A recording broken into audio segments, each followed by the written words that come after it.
Pour ce troisième numéro du Club des Baroudeurs spécial Portugal, on reste à Coimbra pour une journée autour de la ville. Que visiter?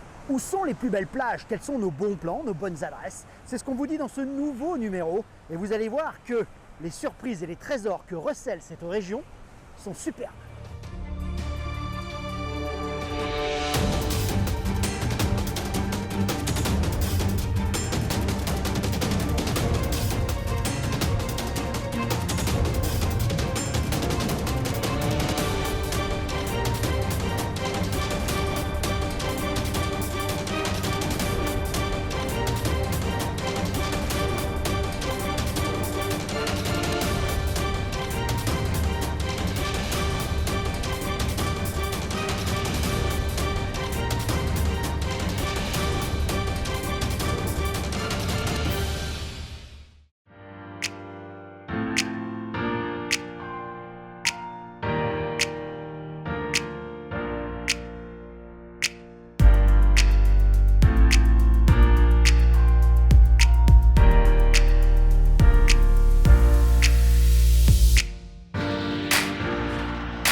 Une belle idée visite à faire autour de Coimbra. On est à 14 km de la ville. Coimbra, une cité romaine parmi les mieux conservées du Portugal, qui nous replonge en des temps où Portugal s'appelait la Lusitanie et où les Romains occupaient le site.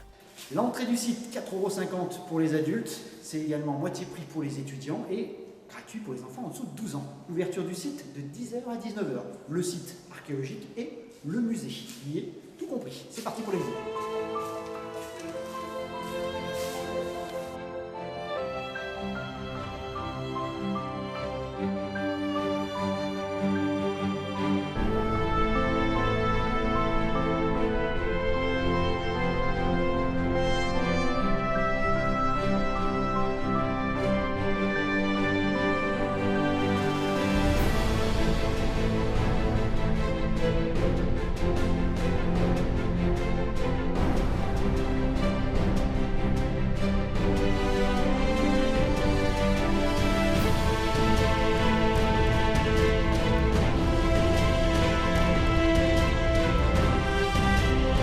Coimbra ravira les amateurs d'histoire, mais pas que.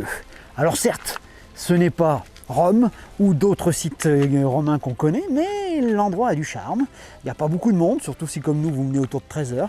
On y retrouve ce qui fait une ville romaine évidemment, les thermes, le forum, les villas, des mosaïques un petit peu partout.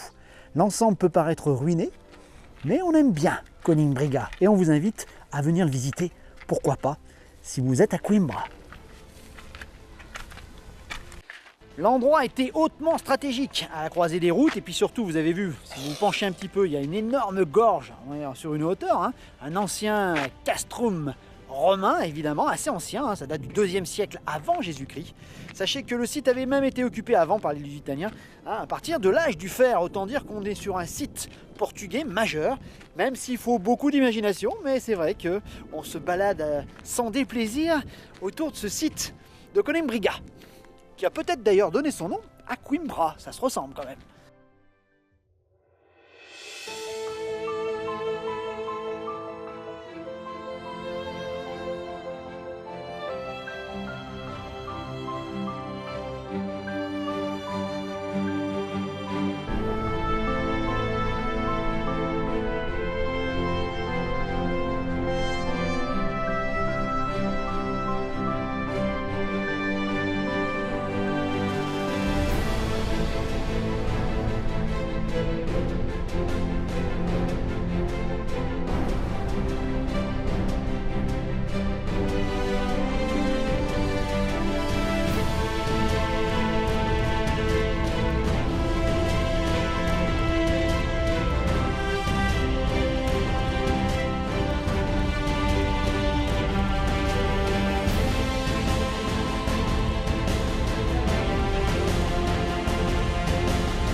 Le clou de la visite, qui est un peu décevante pour certains, c'est la maison des fontaines. bien protégé de superbes mosaïques. Vous mettez une petite pièce et vous avez l'eau qui coule dans l'atrium, etc. et le superbe péristyle. Vous aviez des gens hautement importants qui vivaient ici et ça se voit. C'est vrai que c'est pour 4,50 € finalement, rien que la Maison des Fontaines vaut largement le détour. Avant de sortir, si vous êtes un petit peu déçu par le site, jetez un petit coup d'œil au petit musée attenant au site, c'est compris dans le ticket d'entrée. Ça vous fera revivre un petit peu cette cité qui autrefois était florissante et qui avait son apogée au IVe siècle après Jésus-Christ, à l'époque où elle commerçait avec Alexandrie, Carthage, etc.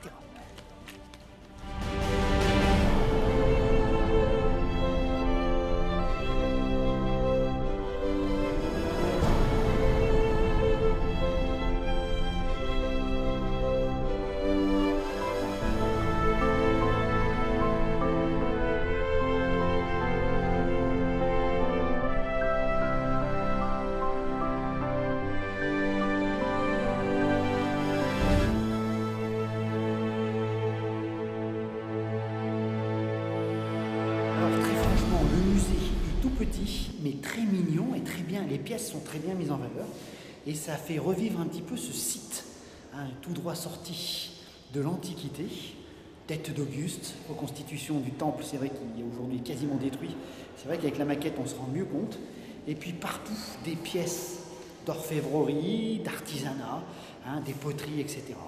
Tout droit sorti de l'Antiquité.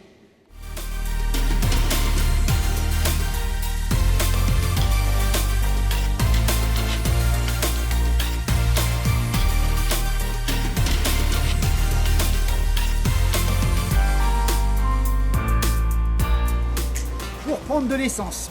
Les prix sont sensiblement pareils qu'en France. On est à 1,12, préféré Intermarché. On est à Montémort, à une dizaine de kilomètres à peu près de notre hôtel. Direction la côte, hein, et direction l'Atlantique. Mais c'est vrai que Intermarché pour faire ses courses, donc 10 km de notre point d'hébergement, c'est pas mal. Coimbra, c'est plus difficile. Et puis Intermarché, allez, ça fait un peu français.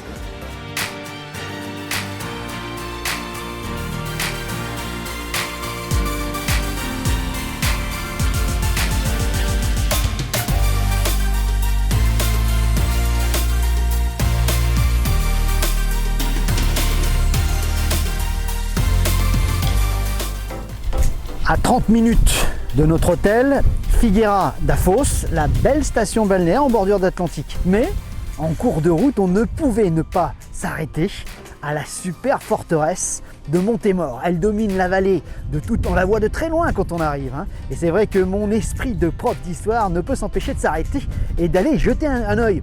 Cette forteresse rappelle qu'on est sur une zone frontière, une zone entre chrétiens et musulmans à l'époque du Moyen-Âge.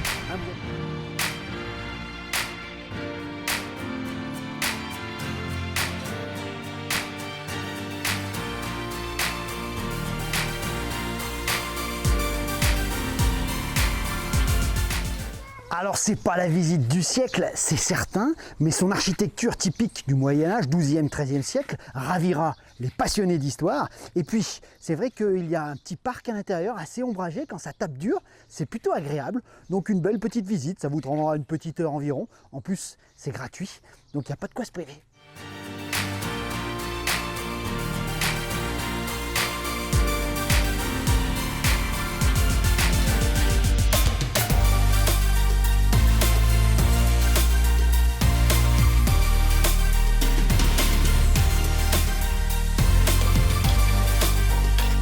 Pour beaucoup de forteresses, il y a une légende, la légende de l'abbé Jao, l'abbé Jean. Sachez que les forces du sultan de Cordoue entourent la ville. La situation est catastrophique pour les chrétiens et les forces qui sont à l'intérieur. Ils ne sont pas en nombre, ils vont tomber, ils vont être capturés par les forces du calife de Cordoue. Il décide alors de faire une charge sacrificielle, un peu avec ce qu'on a vu en Inde, hein, et rappelez-vous, etc. Il décide de charger, se donner la mort en héroïque, en mourant au combat. Ils le firent avec une telle vigueur et une telle ardeur qu'ils gagnèrent finalement le combat. Ah légende, quand tu nous tiens.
minutes à peine de la forteresse que nous venons de visiter, la plage de Tocha. Alors une petite merveille de la nature, grand cordon dunaire, petite station balnéaire, bien moins fréquentée et bien moins touristique que Figueras, juste à côté évidemment. C'est le bon plan qu'on vous propose. Venez faire un petit plouf aux heures les plus chaudes à Tocha.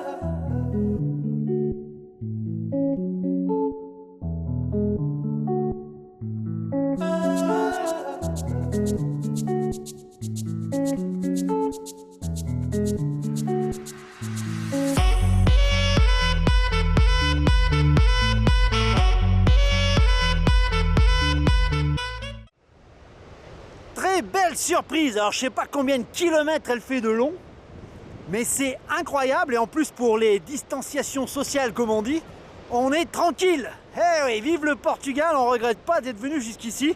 Il fait une température idéale, 26-27 degrés, un petit vent. Hier soir il faisait même frais.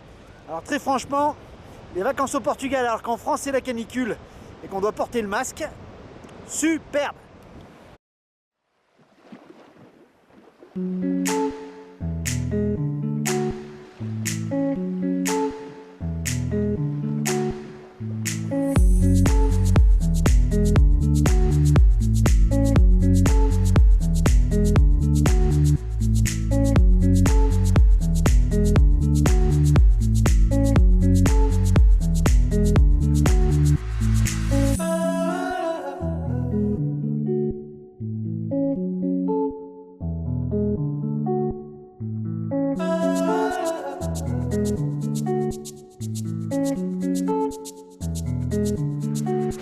Bon, petit conseil, faites quand même assez gaffe. Il y a pas mal de vent, pas mal de vagues, il doit y avoir des courants, donc tentez pas le diable, hein, vous faites trempette et pensez pas faire de grosses coulées de natation. En tout cas, bon, sauf si vous tenez pas à la vie, après ça vous doit.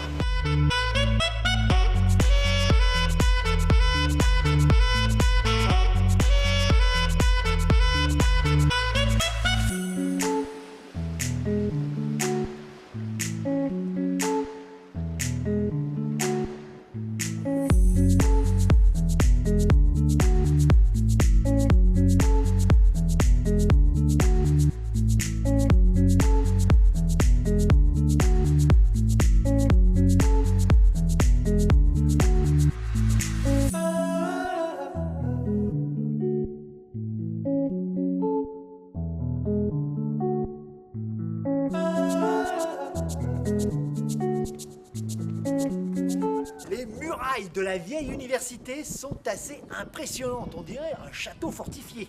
Temple du savoir, c'est vrai, mais levez la tête, c'est monumental.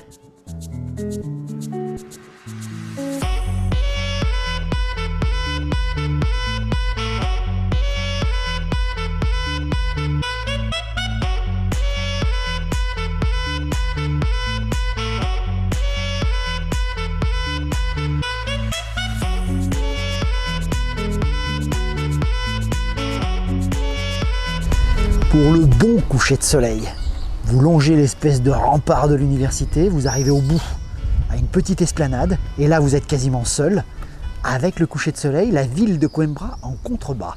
Magnifique.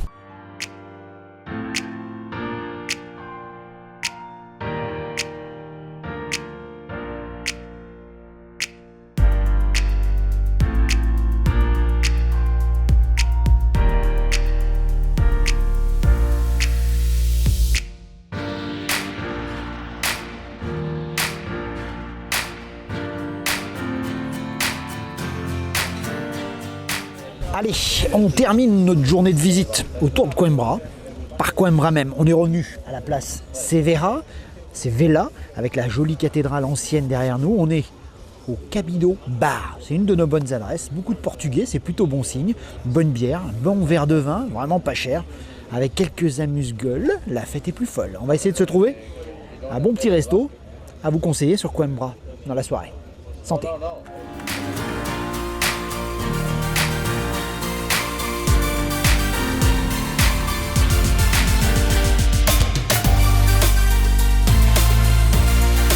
Bon, faites attention, samedi soir, bon, sans réservation, on peut toujours trouver une bonne table.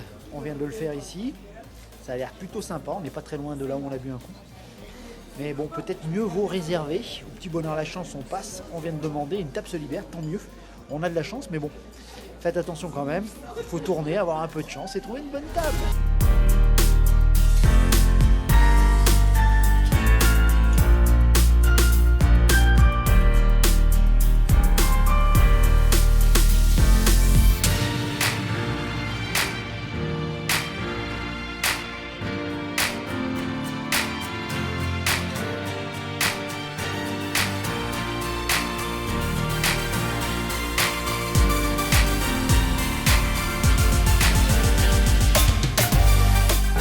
L'une des spécialités de la maison, le bateau sardine. Bon, comptez 3, 4, 5 euros pour les tapas. Vous faites une petite assiette. Ça devrait vous faire, allez, un repas autour de 30 euros. Le vin du patron de la maison est plutôt pas mal. Un vin rouge de Coimbra en plus, donc on a goûté un petit peu ça. Pour le reste, si vous avez une meilleure adresse sur Coimbra, passez votre chemin. Sinon, bon, pourquoi pas.